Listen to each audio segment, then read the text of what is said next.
Ya estamos de vuelta en Negocios Televisión. Llega el momento de repasar las noticias más importantes del día de hoy, poniendo el foco un día más en todo lo que está sucediendo en Israel. Se ha marcado un plazo de 2 a 3 semanas, según el ministro de Asuntos Exteriores, para conseguir sus objetivos en Gaza. Ojo, porque tenemos más últimas horas sobre Israel, también nuevas advertencias por parte de Irán. Estados Unidos, que ha sido atacado 4 veces en las últimas 24 horas, y también, como siempre, tenemos una que otra noticia sobre Rusia, que está advirtiendo a Polonia, y sobre los BRICS, que están creando su propio Internet. Empezamos poniendo el foco en Israel. La Knesset acaba de aprobar una ley que permite al ministro de Defensa declarar a individuos no israelíes como agentes terroristas, como parte de su campaña en tiempos de guerra. La nueva ley, que ha sido aprobada en la votación final con el apoyo de 17 diputados y por encima de la oposición de un legislador, modifica la ley antiterrorista existente de Israel. Anteriormente, las personas no israelíes solo podían ser consideradas terroristas si una entidad internacional calificada hacía primero esta designación. Sin embargo, esta ley también amplía la definición de agente terrorista para incluir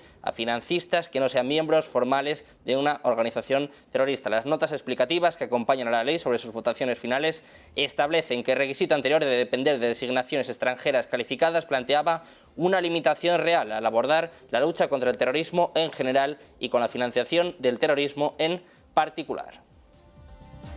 Seguimos hablando de Israel. Va a tener entre 2 y 3 semanas para lograr sus objetivos militares en la Franja de Gaza antes de que la presión internacional para acordar un alto el fuego se vuelva abrumadora. Esto es lo que ha dicho el ministro de Relaciones Exteriores, Eli Cohen, que apunta a que la presión diplomática sobre Israel ha comenzado a aumentar y que, aunque no es todavía del todo alta, sí que admite que va en aumento. En una sesión con los periodistas, Cohen ha dicho que sus homólogos diplomáticos han enfatizado en las cuestiones humanitarias durante las conversaciones que ha mantenido con ellos, y de hecho algunos le han pedido en privado que Israel busque un alto el fuego, aunque eso sí, dice Cohen, que no lo han dicho públicamente. El ministro de Asuntos Exteriores estima que la ventana diplomática es de unas 2 o 3 semanas hasta que la presión internacional comience a aumentar seriamente, aunque eso sí, tampoco ha especificado qué espera que conlleve esa presión, pero apunta a que la cuestión de los aproximadamente 240 rehenes retenidos por Hamás en Gaza es una herramienta central que da legitimidad a Israel para seguir luchando, y que el mundo acepta que Israel no se va a detener hasta que los cautivos sean liberados. Hablamos también de Netanyahu, el primer ministro israelí, que ha emitido una advertencia a Hezbollah en medio de la escalada de tensiones en el norte. Dice que el grupo terrorista lebanés está jugando con fuego. Apunta Netanyahu que hay quienes piensan que pueden ampliar sus ataques, los ataques contra sus tropas y contra civiles. Pero, dice Netanyahu, esto es jugar con fuego. El fuego se enfrentará a un fuego mucho más fuerte, advierte Netanyahu. No deben probarnos porque hemos desplegado solo una pequeña parte de nuestro poder. Haremos daño a quienes nos hagan daño. Seguimos con más noticias. El ministro Benny Gantz se opone a un posible movimiento político que se está gestando para derrocar al primer ministro Benjamin Netanyahu, según ha informado Kan Reset este mismo lunes por la mañana. Gantz ha sido citado en algunas conversaciones privadas afirmando que un primer ministro no puede ser reemplazado en tiempos de guerra. Además, fuentes cercanas a Gantz han dicho que las conversaciones para derrocar a Netanyahu no son más que una ilusión.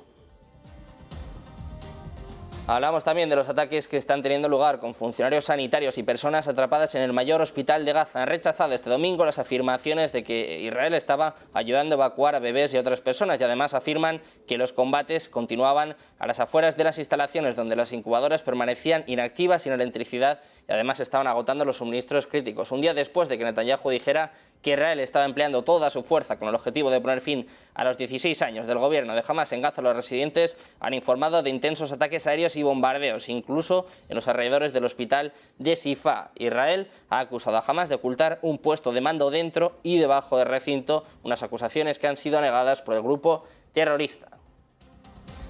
Baile de nombres también en Israel, que está buscando nombrar al ex primer ministro Tony Blair como coordinador humanitario para la Franja de Gaza. Según informaciones de Times of Israel, el gobierno está buscando mejorar la situación humanitaria dentro de la franja para reducir la presión internacional y continuar su guerra contra Hamás. Netanyahu espera beneficiarse de la experiencia de Blair como es enviado del Cuarteto de Oriente Medio a la región para disipar las preocupaciones internacionales sobre el coste civil de las masacres en Palestina. Según las informaciones, ya han contactado al propio Tony Blair, pero las conversaciones aún estaban en curso en las últimas semanas.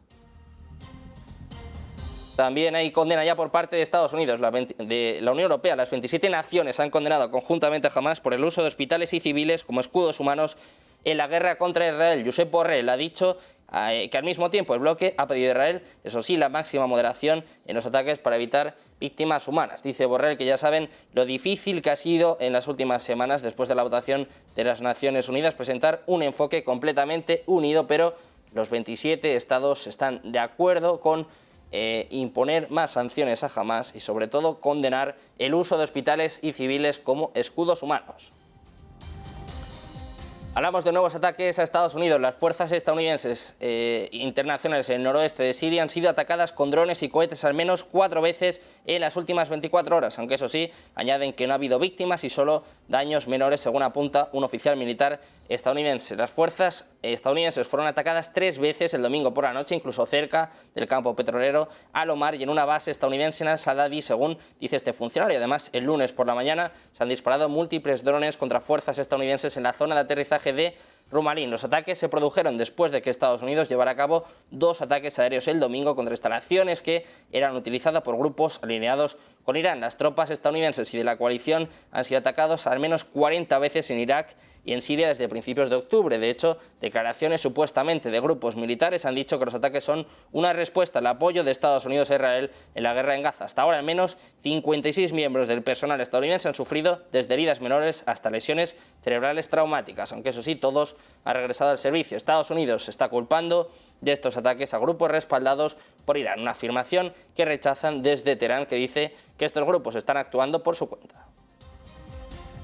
Hablamos precisamente del secretario de Defensa de los Estados Unidos, Lloyd Austin, que ha dejado abierta la puerta este lunes a la posibilidad de más ataques contra grupos vinculados a Irán si no cesan los ataques contra fuerzas estadounidenses en Irak y en Siria. Dice que estos ataques deben cesar y que si no cesan, entonces no van a dudar en hacer lo que sea necesario nuevamente para proteger a sus tropas.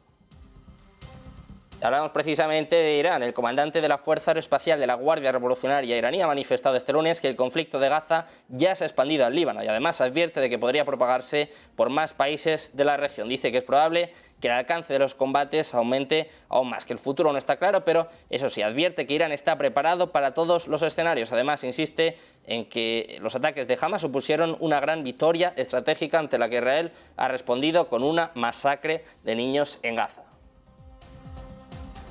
Y volvemos a poner el foco en Estados Unidos, que está usando canales secundarios para persuadir a Israel de que acelere la operación en la Franja de Gaza para que no afecte a los índices de aprobación del presidente Joe Biden antes de las elecciones. Esto es lo que dice el Servicio de Inteligencia Exterior de Rusia, que apunta a que Washington manifiesta públicamente su supuesta preocupación por el bombardeo indiscriminado de hospitales y campos de refugiados en la Franja de Gaza. Al mismo tiempo, numerosos visitantes del Departamento de Estado y el Departamento de Defensa de Estados Unidos declaran su deseo de una paz inmediata. Apuntan desde esta agencia que la verdad es que a puerta cerrada con los dirigentes israelíes, los estadounidenses mantienen conversaciones muy diferentes. Se les insta a acelerar la operación para evitar que se prolongue, ya que podría tener un impacto negativo sobre las posiciones electorales del hasta ahora presidente Joe Biden.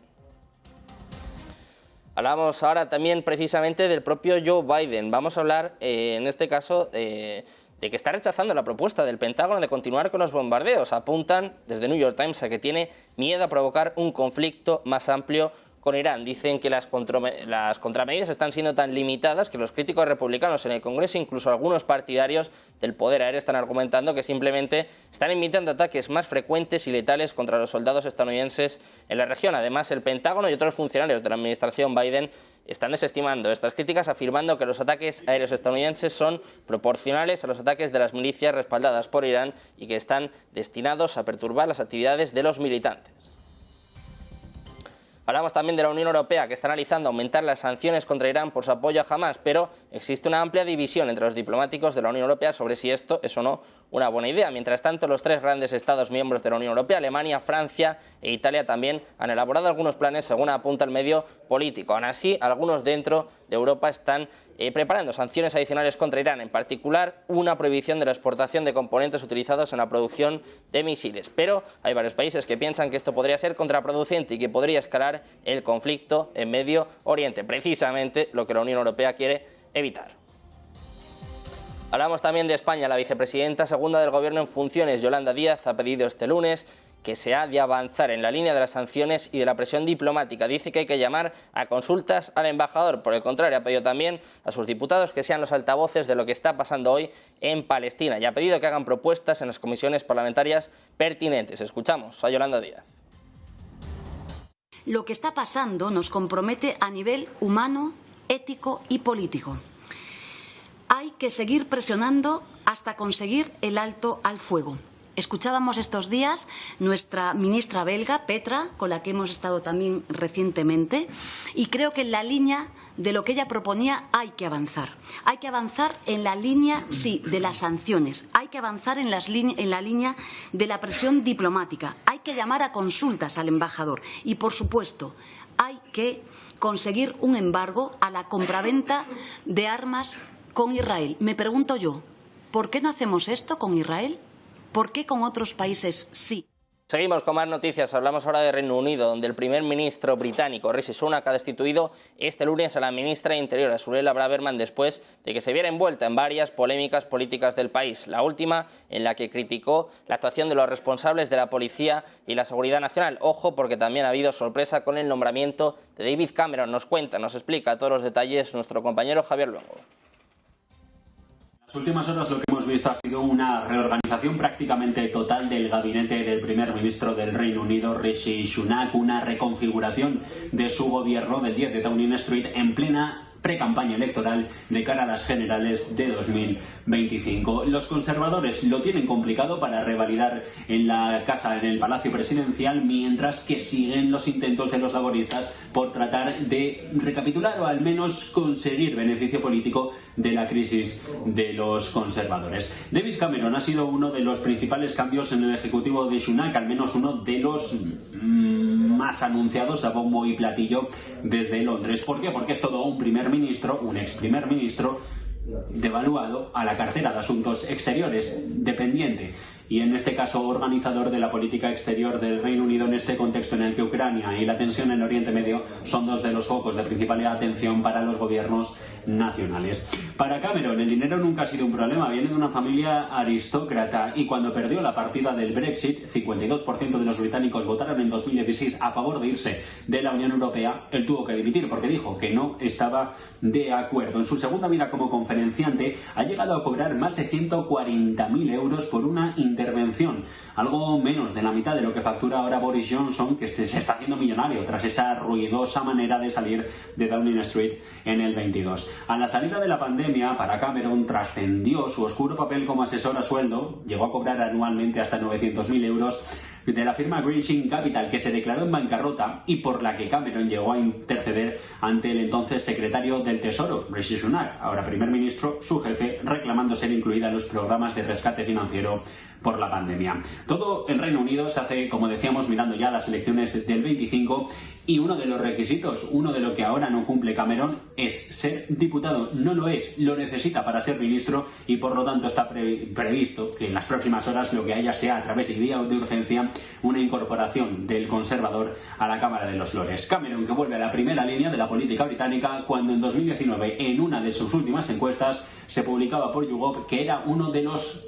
personajes políticos más odiados de todo el Reino Unido. Como decíamos, ahora en el foco la diplomacia y la política exterior en un contexto en el que es más nacional que nunca la geopolítica internacional. Y de Reino Unido pasamos a Rusia, que dice que los planes polacos de desplegar tanques más cerca de la frontera con Bielorrusia aumentarían las tensiones. Esto es lo que dice la agencia Reuters, apuntando a que el presidente de Polonia, Andrzej Duda, ha dicho en septiembre que el miembro de la OTAN planea gastar más del 4% de su Producto Interno Bruto en defensa el próximo año, en medio de las preocupaciones de seguridad por la guerra en Ucrania. Anunció una suma de 33.000 millones de dólares en la inauguración de la edición de este año de la mayor feria comercial de equipos militares de la región. Y terminamos hablando de los BRICS, de una nueva propuesta que sugiere que un servicio de Internet unificado para los países BRICS podría disminuir el dominio tecnológico de Estados Unidos. Dmitry Gusev, vicepresidente del Comité de Control de la Duma Estatal, ha propuesto desarrollar un servicio de Internet alternativo que no dependa de las comunicaciones estadounidenses. Sugiere en la propuesta que la creación de un servicio de Internet exclusivo para los países BRICS podría debilitar el control de la narrativa noticiosa global. El documento, titulado Un ciberespacio BRICS Plus único e inclusivo, tiene como objetivo poner los servicios de los BRICS por delante de la esfera dominada por Estados Unidos. Sería un espacio seguro para defender los valores tradicionales y no ser víctimas de la occidentalización. Esto es lo que dice esta propuesta, que apunta a que el bloque debe desarrollar una Internet donde prevalezcan los valores y la bondad tradicionales sobre la narrativa occidental. Dice que la alianza puede implementar la idea utilizando capacidades técnicas, organizativas y de civilización comunes a toda la asociación. Hasta aquí ha llegado el repaso informativo de las noticias más destacadas del día de hoy, con el foco puesto en Israel, este plazo de 2 a 3 semanas que se acaba de dar, sucumbiendo a la presión internacional, advertencias por parte de Estados Unidos, por parte de Irán y también Rusia, advirtiendo a Polonia en los últimos días. Muchas noticias que analizar, que repasar los próximos minutos, así que quédense porque enseguida volvemos, seguimos con la mejor programación aquí en su casa, en Negocios Televisión.